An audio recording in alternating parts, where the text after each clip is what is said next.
이 시간 함께 부르시는 하나님이라는 제목을 가지고 함께 말씀을 나눌 때에 여전히 우리를 위해서 일하고 계시는 하나님의 은혜와 위로를 누리는 귀한 시간이 되어지길 원합니다. 현대를 살아가고 있는 우리는 마지막 시대라고 계속해서 불릴 만큼 정말 혼탁하고 또 남의 소리는 듣지 않고 내 뜻이 옳고 자기 중심적인 사회를 우리는 살아가고 있습니다. 제가 미국에 갔을 때인가 제가 이제 혼자서 노래를 아무 생각 없이 막 흥얼거리고 있었는데 그 노래 가사가 내가 선택한 삶의 주인공은 나라는 이 노래 가사였었어요. 근데 이제 이거를 옆에서 듣고 계시던 이제 김 목사님께서 저희가 아마 밥 먹고 설거지하고 있을 때인 것 같은데 가볍게 얘기하시면서 노래가 너무 성경적이지 않은 것 같다고 이렇게 얘기를 하시더라고요. 그래서 그때 그 말씀을 듣고서 제가 정말 아차 싶어가지고 그저 멜로디만 신나가지고 막 따라 부르고 있었는데 막 그 말씀을 듣고서 충격을 받다가 이 노래로 이제 세상 사람들은 많은 또 힘과 위로를 얻는다고 하겠지만 하지만 하나님의 뜻과는 정말 반대되게 살아가고 있는 세상이구나라는 것을 또 깨닫게 되었었던 것 같은데 우리는 이렇게 세상의 노래 가사에서도 내가 선택한 삶의 주인공은 나라고 한 만큼 우리를 이끈 삶의 주관자를 잊어버리고 자기 중심적이고 내 뜻이 옳은 삶을 살아가고 있습니다. 그런데 이것이 오늘을 살아가고 있는 우리의 시대만이 아니라 오늘 본문 말씀의 시대에도 동일한 모습이 나타나고 있습니다. 오늘 본문은 영적 침체기라고 불리는 사사시대에 하나님께서 사무엘을 부르시는 내용의 말씀입니다. 모세와 여호수아의 뒤를 이어서 사사들이 백성들을 이끌어가는 시대였는데 영적 침체기라고 불릴 만큼 당시 이스라엘은 하나님의 말씀을 점점 잊어가고 각자 소견에 옳은 대로 행하는 그런 시대였습니다. 그래서 오늘 본문 말씀 1절에서도 여호와의 말씀이 희귀하여 이상이 흔히 보이지 않았더라 라고 전하면서 각자의 소견에 옳은 대로 행하였던 시대를 또한 다르게 표현을 하고 있습니다. 여기서 희귀하다로 번역된 히브리어 야카르라는 단어는 원래 상인들이 통용하던 용어인데 비싸다라는 의미의 단어입니다. 문자 그대로 하나님의 말씀이 비싼 보석과도 같이 귀하다고 생각이 될 수도 있지만 이 사무엘서의 저자는 당시 제사장들이 하나님의 말씀을 상품화하여서 장사였다는 사실을 지적하고 있다는 것입니다. 그리고 흔히 보이지 않았더라고 번역되고 있는 히브리어 니프라츠는 비집고 들어가려고 해도 들어갈 수가 없는 또한 돌파하려고 해도 되어지지 않는 모습을 표현하고 있는 의미의 단어인데 이것은 마치 하나님께서 우리 마음속으로 들어오고 싶으신데 무언가에 막혀 비집고 들어올 틈조차도 없다는 것을 나타내주고 있는 말씀입니다. 이것 또한 당시 제사장들이 하나님과 백성 사이의 영적 소통을 가로막고 있음을 보여주고 있는 표현인데 결국 하나님께서 세우신 제사장들이 하나님의 말씀을 무시하고 상품화하며 자기 소견에 옳은 대로 행하였기에 하나님의 말씀을 알기에 너무 희귀하고 이상이 보이지 않았다고 표현하고 있는 것이죠. 이렇게 사사시대에도 지금의 세상과는 별반 다르지 않는 하나님의 말씀이 없이 내 생각이 옳은 대로 정말 어둡고 혼탁한 시대 속에 있었습니다. 하지만 그럼에도 하나님께서는 비록 이스라엘의 지도자가 눈이 어둡고 타락하여서 하나님을 멸시했어도 이스라엘을 향한 하나님의 그 약속과 사랑은 결코 멈추지 않으시고 아직 일하고 계셨습니다. 그래서 본문 말씀 3절에서는 이렇게 말씀합니다. 아직 하나님의 등불은 아직 꺼지지 아니하였으며 이것은 칠흑 같은 어둠 가운데 있는 이스라엘 민족에게 아직 희망이 남아있고 모두가 각자 소견대로만 행하는 난장판과 같은 시대였지만 그럼에도 하나님의 사랑은 식지 않고 여전히 빛을 발하고 있었다는 것입니다. 오늘 이 새벽에 나온 우리 모두가 지금도 여전히 암흑과 같은 정말 어둡고 악한 이 세상이지만 하나님의 말씀을 밖이 드러내기도 어려운 이 세상이지만 그럼에도 여전히 일하고 계시는 하나님을 기억하고 함께 바라보며 나아가길 원합니다.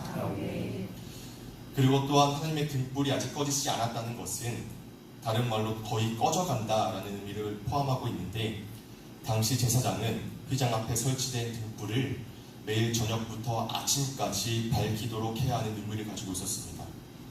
그래서 이 등불이 거의 꺼져 간다는 것은 이제 새벽이 다가온다라는 것을 의미하는데, 이렇게 하나님께서는 사무엘을 부르실 때에도 새벽에 일하셨듯이 성경의 여러 곳에서도 새벽에 일하시는 하나님께서 오늘 이 시간에도 우리와 함께 하실 줄 믿고, 또 그렇기에 이 새벽에 함께 나누는 말씀을 통해서 이 마지막 시대에 여전히 일하고 우리를 부르고 계시는 하나님의 뜻을 분별하며 나아가는 우리 모두가 되어지길 간절히 소망합니다.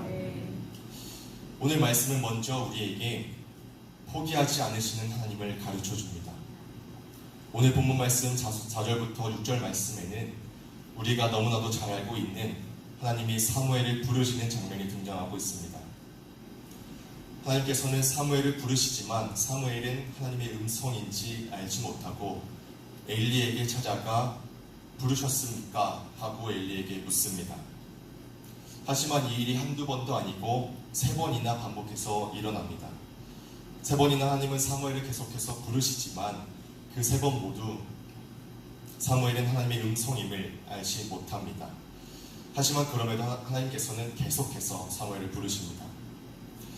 이렇게 3번이나 하나님은 사무엘에게 합당한 응답을 듣지 못하지만, 그럼에도 계속해서 부르시는 것은 세상이 어둡고 계시가 사라졌지만 하나님이 이스라엘을 포기하지 않으셨다는 것을 보여주고 있습니다.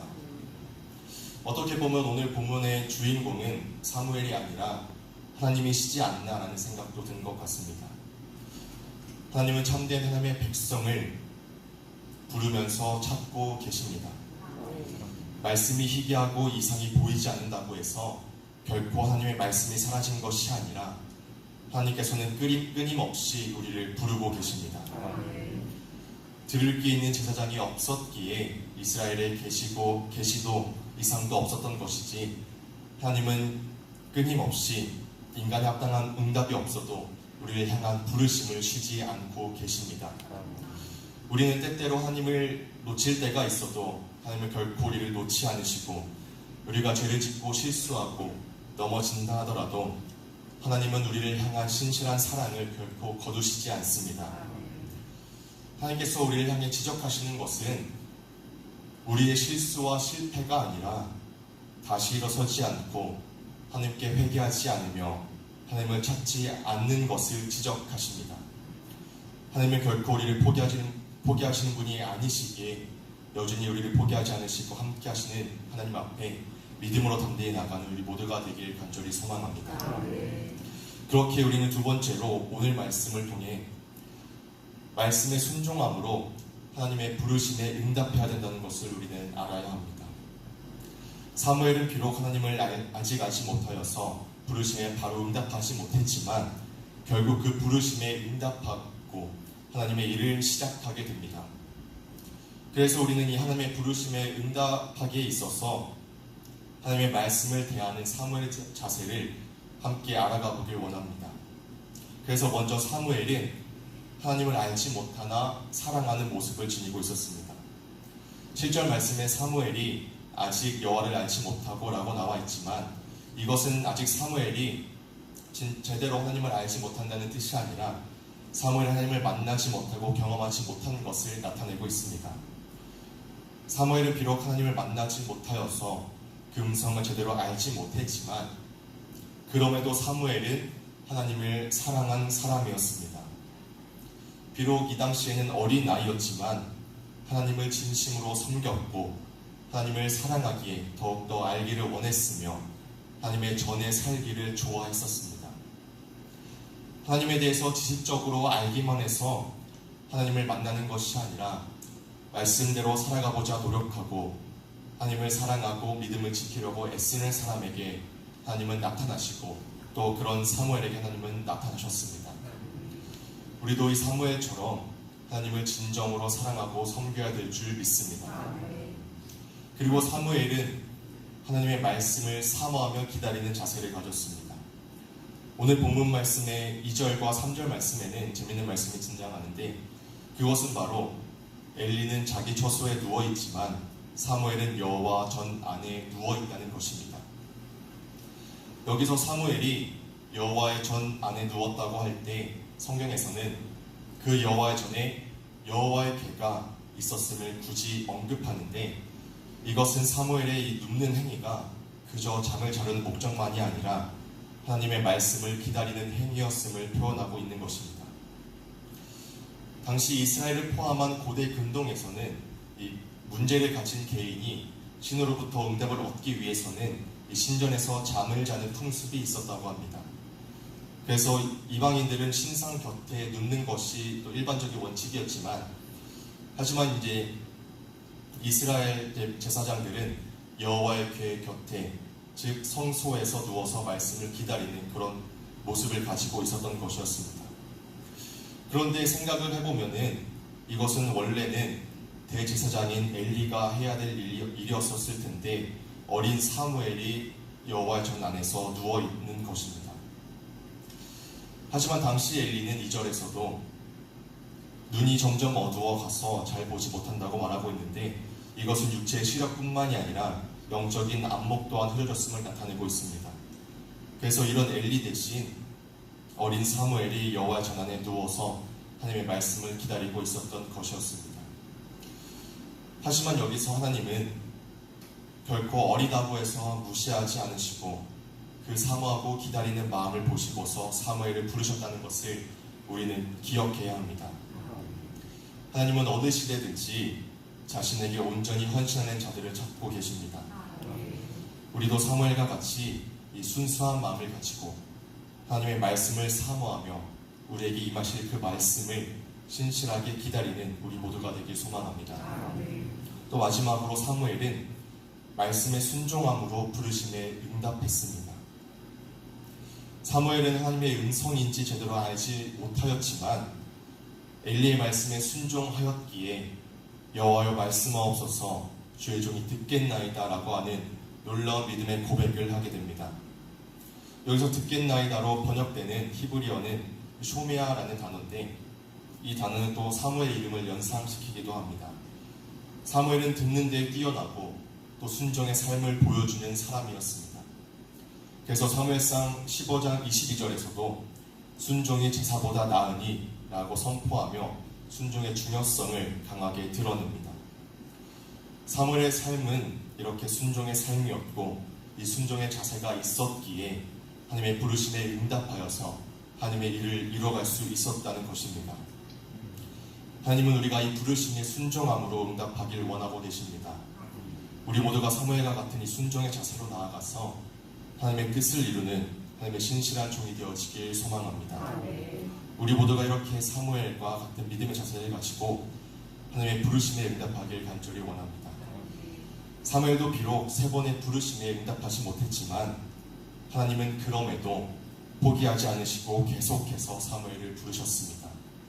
그리고 사무엘은 결국 그 음성을 하나님의 부르심으로 믿고 응답했을 때 하나님의 일이 시작되었습니다. 하나님께서는 성경의 시대서뿐만이 아니라 지금 이 순간도 우리를 부르시며 하나님의 일을 이루길 원하고 계십니다. 하나님을 진정으로 사랑하고 또 말씀을 사모하며 순종하는 사무엘의 모습이 우리의 모습이 되어져서 지금 이 순간도 우리를 부르시는 하나님의 그 음성에 응답할 수 있길 바랍니다. 이제 말씀을 마무리하도록 하겠습니다. 제가 이번 주에 딱 학교가 종강을 해가지고 어저께 이제 저희 학교에는 채플이 있어가지고 마지막 채플을 하는데 이제 한 학기 동안 있었던 사연을 또 소개하는 그런 시간을 갖더라고요. 근데 또 아시는 분들은 또 아시겠지만 제가 복학을 하고 나서 정말 학교에 있는 듯 없는 듯 제가 살고 있어가지고 아는 사람도 아는 소식도 없이 조용하게 학교를 다니고 있는데, 이제 어저께 그 시간에 여러 가지 이제 또 그 사연들을 들어보니까 저는 조용히 살다 보니까 제가 알지 못하던 그런 일들이 학교에서는 또 많이 일어나고 있더라고요. 처음에 학교 와서 힘들었지만 선배님들과 교수님들 덕분에 학기를 잘 마무리하실 수 있었습니다라는 사연도 있었고, 또 여러 감사를 표현하는 사연들도 있었는데, 또 저희 신학과에는 또 다른 나라에서 또 유학을 오는 유학생들이 여러 있었는데, 이분들도 정말 그 여러 가지 신앙의 고백을 간증하면서 또 함께 시간을 나눴는데, 하나님의 부르심을 받아서 또 소망을 가지고 또 이렇게 학업을 감당하고 있는 그 모습을 또 제가 앉아서도 지켜보고 있는데, 진짜 하나님께서는 눈에 보이지 않으시지만 그럼에도 지금도 모든 곳에서 일하고 계시는구나라는 것을 느끼게 되더라고요. 하나님은 오늘 말씀의 사사시대에도 포기하지 않으시고 사무엘을 부르시는 것처럼 오늘을 살아가고 있는 우리에게도 여전히 포기하지 않으시고 하나님의 뜻을 이루기 위해서 우리를 부르고 계십니다. 하나님의 부르심은 어떤 우리의 자유를 방해하는 음성이 아니라 평화와 구원의 부르심이라는 사실을 꼭 기억하셨으면 좋겠습니다. 우리는 여전히 하나님 앞에 부끄러운 죄인이지만 그럼에도 오래 참으시고 여전히 함께 일하고 계시는 하나님 앞에 믿음으로 나가길 원합니다. 그럴 때 우리에게 말씀하시고 또 듣게 되어 하나님의 일을 이루는 기적이 일어날 줄 믿습니다. 사무엘과 같이 순종의 모습으로 이 시간 함께 또 기도할 때에 주여 말씀하옵소서, 주의 종이 듣겠나이다 하는 믿음의 고백이 우리 입술 가운데 나오며 하나님의 부르심을 깨닫고 그 뜻을 이루는 저와 모든 성도님들이 되시길 간절히 축복합니다. 네, 기도하도록 하겠습니다.